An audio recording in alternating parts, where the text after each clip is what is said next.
చిరంజీవి గారు. 1000 మందికి ఫుడ్ పెట్టిన చిరంజీవి. 1000 మందికి ఫుడ్ పెట్టిన చిరంజీవి. ఆయన సినిమా అనగానే ప్రతి ఒక్కరు బతుకుతాడు.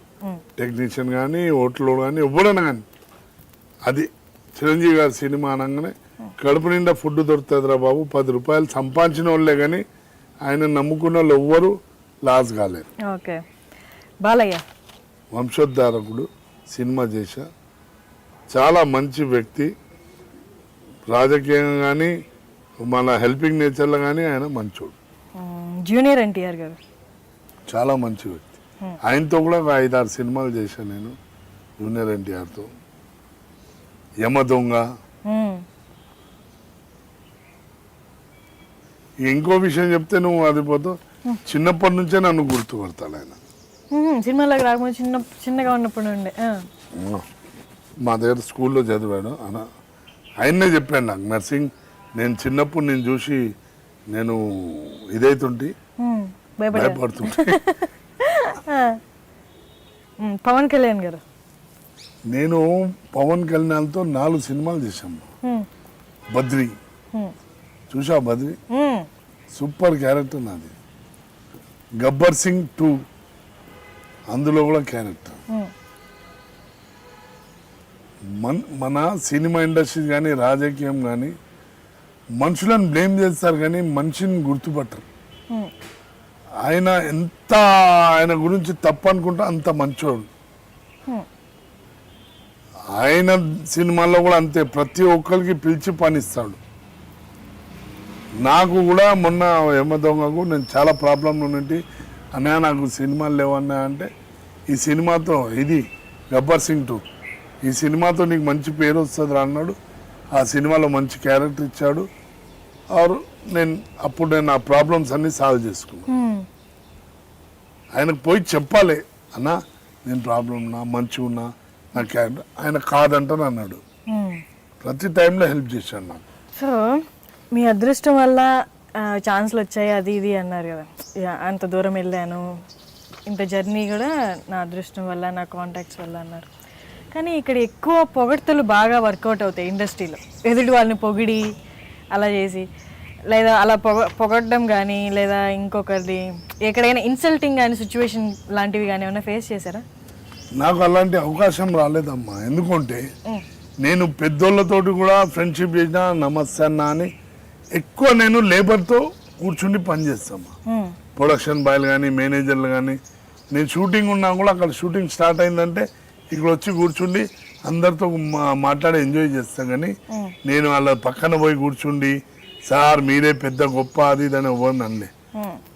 నన్ను అందుకే అందరూ ఎంతలో చూడాలని అంతే చూస్తారు. ఎక్కువ పొగడా ఎవరితో మాట్లాడా. నాకు చిన్నప్పటి నుంచి ఒకటే అలవాటు అమ్మా, గరీబోళ్ళతో మంచి ఫ్రెండ్షిప్ చేస్తాను. ఇప్పుడు నేను షూటింగ్ జరుగుతున్నా కూడా నేను డైరెక్టర్ దగ్గర పోయి కూర్చోవడము, హీరోల పక్కన కూర్చోవడం కాదు. ఏదో ప్రొడక్షన్ ఉన్నో లేకుంటే ఆ కాస్ట్యూమ్ను పిలిచి ఏదో ఎంజాయ్మెంట్ చేస్తుంటా. అరే ఇట్లా రా అట్లా రా. వాళ్ళు అందుకే నన్ను సినిమా ఇండస్ట్రీలో మంచి పేరున్నది. ఏదైనా సినిమాల్లో కానీ సెట్స్లో కానీ ఎక్కడైనా ఇబ్బందికరమైన సిచ్యువేషన్ ఫేస్ చేశారా? ఎవరైనా మిమ్మల్ని ఒక మాట అనడం కానీ లేదా మీరు బాధపడ్డం కానీ? ఎందుకంటే నేను విద్య నేర్చుకొని వచ్చినాను. నాకేం తెలియకుండా తిడతారు ఎవరైనా కానీ. అదే రామ్ గోపాల్ వర్మనే నన్ను తిట్టాడు, అదే ఇట్లా కాదు అట్లా చేయాలి అది ఇది అని. కానీ వేరే ఎవరు నన్ను ఏం తిట్టలేము. ఒకటేసారి మా రాజు మాస్టర్ ఫైట్ మాస్టర్ నేను డూబేస్తారా అంటే వద్దన్నా అంటే కూడా ఆ షాట్ తీస్తే నెత్తికి దెబ్బ తాకితే కోపంలో వచ్చాను. మీరు ఇప్పుడు మామూలుగా నర్సింగ్ యాదవ్ గారు సినిమాల్లో చూడాలి అంటే ఎక్కువ మిమ్మల్ని తెలంగాణ యాక్సెంట్తో గుర్తుపడతారు కదా. ఎందుకలా మీ యాక్సెంట్ అది కాబట్టి మిమ్మల్ని ఈజీగా అలా పెట్టేశారా? లేకపోతే ఆ కైండ్ ఆఫ్ క్యారెక్టర్సే ఎలా వచ్చాయి అంటే అదే యాక్సెంట్ ఉన్నది? నేను అది లాంగ్వేజ్ నేను బయట కూడా అలాగే మాట్లాడతా. నాకు చెప్తున్నా కదమ్మా, నన్ను ఎక్కువ లైక్ చేసేది ఆంధ్ర సైడ్ అమ్మా. ఇప్పుడు ఆంధ్ర నేను రాజమండ్రి పోని నాకు ఈ వన భోజనాలు అవి అని పిలుస్తారు. నాకు అక్కడే ఎక్కువ ఫ్యాన్స్ ఉన్నారు. ఎందుకంటే నేను ఇలా స్టేజ్ ఎక్కా అంటే నమస్తే నర్సింగ్ అన్నో అంటారు, వాళ్ళు ఎంజాయ్ చేస్తారు. నాకు ఈ లాంగ్వేజ్ తెలంగాణ లాంగ్వేజ్ అది అని మళ్ళీ పడ్డది ముద్ర. స్టార్టింగ్ నేను తెలంగాణ అంటాను కాలే, క్షణక్షణం సినిమాలు తెలియదు సార్, అది కామన్ లాంగ్వేజే కదమ్మా, ఏమో సార్ తెలియదు సార్. అలా అలా అలా అలా అలా కొన్ని సినిమాల్లో ఏమైపోయిందంటే జనాలకు లాంగ్వేజ్ నచ్చింది. అరే మన గిట్లనా అన్న, రేపో ఉన్నపో అట్లా. ఆంధ్రాలో చెప్తున్నా కదా మంచి పేరుంది అది.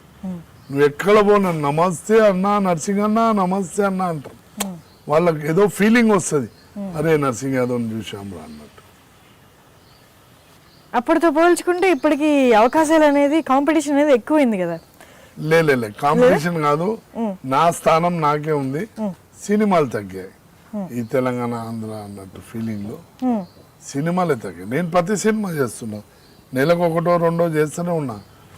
ఒకప్పుడు ఏముండమ్మా, నేను ఇయర్ వరకు డేట్ దొరకకపోతుండే, అంటే అప్పుడు 100 సినిమాలు షూటింగ్ జరిగేటి, అర్థమైందా?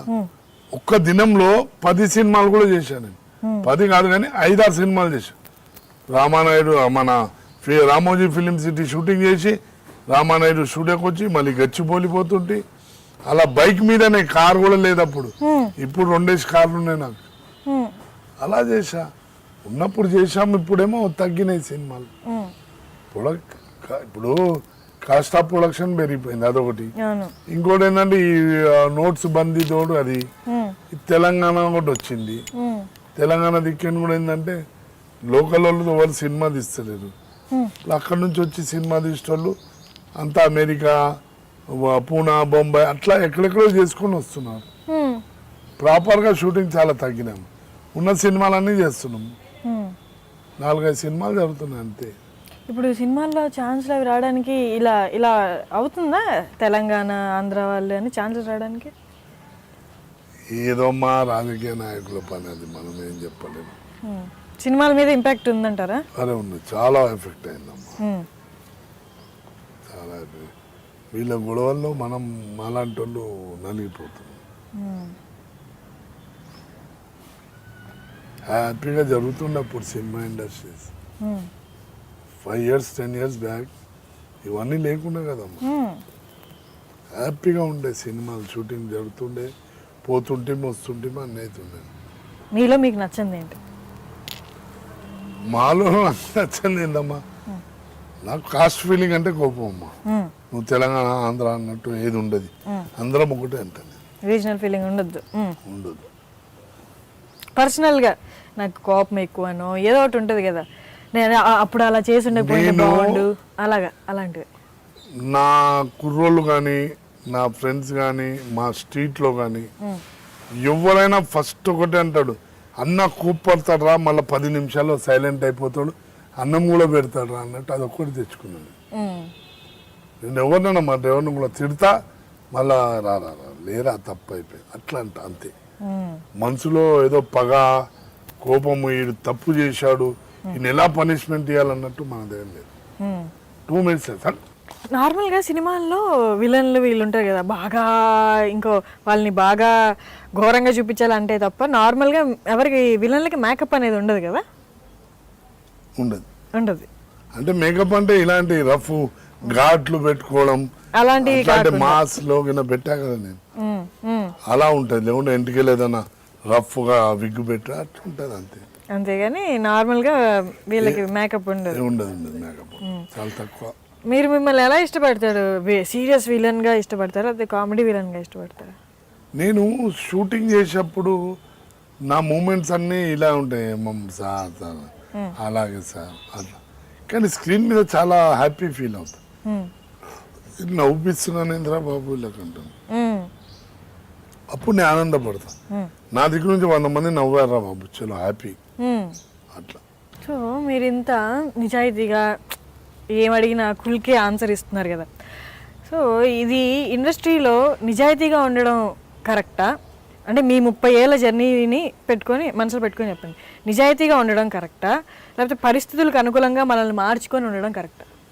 కరెక్ట్ అన్నావు, నువ్వు కరెక్ట్ క్వశ్చన్ అడిగావు. సినిమా ఇండస్ట్రీలో రంగులు ఎలా మారుతాయో అలాగే పరిస్థితులు ఎలా ఉంటే అలా మారితేనే బాగుంటుంది. మనం స్టేట్ ఇప్పుడు చూడు రామ్ గోపాల్ వర్మ స్ట్రేట్ ఫార్వర్డ్ పోయిండు, అవుట్ అయిపోయింది. కరెక్టా కదా? ఆయన కూడా జనాలు లాగానే వేరే వాళ్ళు ఎలా తీస్తారు అలాగే సినిమాలు తీసింటే బాగుంటుండే. ఒక మాట చెప్పాల, సినిమా ఇండస్ట్రీస్ జీవితంలో బాగుపడదమ్మా, మారితే తప్ప. మారుతుంది తప్ప. ఏం మారాలంటారు పర్టికులర్? ఎవరిని పైకి రానియరమ్మా. డైరెక్టర్ కానీ ప్రొడ్యూసర్ కానీ, ప్రొడ్యూసర్లను కూడా నాశనం చేస్తారు, డైరెక్టర్లను కూడా. ఇప్పుడు ఎంఎస్ రాజు ఉన్నాడు, అవుట్ ఉన్నాడు ఇండస్ట్రీ. అంటే ఒక మంచి ఎదుగుతుంటే ఎంకరేజ్ చేయరు. కానీ సినిమాలు అనేవి, సినిమా కథ బాగుంటే ఆటోమేటిక్గా వాళ్ళే ప్రజలే ఆదరిస్తారు, ఇవన్నీ కాదు అంటారు కదా, మరి అది ఎంతవరకు నిజం? ఇప్పుడు ఏదన్నా ప్రజల వరకు పోనిస్తేనే కదమ్మా, ముందే ఆపేస్తున్నారు. అర్థమైందా? ఎవరైనా మంచి సినిమా తీశారనుకో, రిలీజ్ కాకముందే వాడికి లేట్ చేసేసారనుకో, సినిమా ఆడది. లేట్ అయిందంటే ముందో సినిమా బాగాలేదు అని జనాలకు వచ్చేసి, అర్థమైందా? థియేటర్లు లేవు, ఎన్నో సినిమాలు ఆగిపడున్నాయి. ఇవన్నీ ఏ వరకు ఏమి, ఇప్పుడు ఏదైనా వస్తువు, ఇప్పుడు ఇది ఒక డ్రెస్ కుట్టావు, ఇమీడియట్ వేసుకుంటే అది కొత్తగా కనిపిస్తుంది. కొన్ని రోజుల తర్వాత అది తీసుకొచ్చి ఇదేంద్ర పాతదా అంట. అలా సినిమాలు తీయంగానే ఇమీడియట్ రిలీజ్. అప్పుడు ఏముండేది, సినిమాలు రిలీజ్ కాకముందే పబ్లిసిటీ, థియేటర్లు ఉంటుండే, అది ఉంటుండే. చాలా అందుకే చాలా మంది పారిపోతున్నారమ్మా, సినిమాను వదిలేసి రియల్ ఎస్టేట్ అక్కడిక్కడికి పోతున్నారు. కాంపిటీషన్. మీకు నచ్చిన హీరోయిన్, అప్పటి నుంచి ఒకటే హీరోయిన్ నచ్చిన వాళ్ళు ఉన్నారా, లేకపోతే ఇప్పుడు ఈ జనరేషన్లో నచ్చిన వాళ్ళు, అప్పుడు నచ్చిన వాళ్ళు ఎవరైనా? నేను రాజేంద్రుడు సినిమా షూటింగ్ చేశాను. సౌందర్య ఫస్ట్ హీరోయిన్, అది ఫస్ట్ రోజు సినిమాలో రావడమే ఫస్ట్. ఎంత ఇన్నోసెంట్ ఉండమ్మా పాపం అమ్మాయి. ఒక షాట్ ఉండే, ఏనుగులతో పరిగెత్తుకుంటూ వస్తే ఆ అమ్మాయిని నేను రోడ్డు మీద పైకి కొంగు లాగుతుంటా. ఆ అమ్మాయి నన్ను ఏమన్నా తెలుసా, ప్లీజ్ అండి, నేను సినిమాలో కాదు బయట చెప్తున్నా, నేను ఇక్కడ నేను బ్యాండ్ వేసుకుంటా, నేను ఇలా ఓపెన్ చేయనండి అన్న. ఆ రోజు నేను అమ్మాయిని నిజంగానే సినిమా ఇండస్ట్రీలో పనికి వచ్చే అమ్మాయిరా అనుకున్నా. అంటే ఇన్నోసెంట్. తర్వాత అమ్మాయిది యాక్టింగ్ చూశానండి, సూపర్. ఆమె ఫ్యాన్ నేను. సౌందర్య చనిపోయి ఏ సన్న స్వర్గం ఉందో ఎక్కడుందో.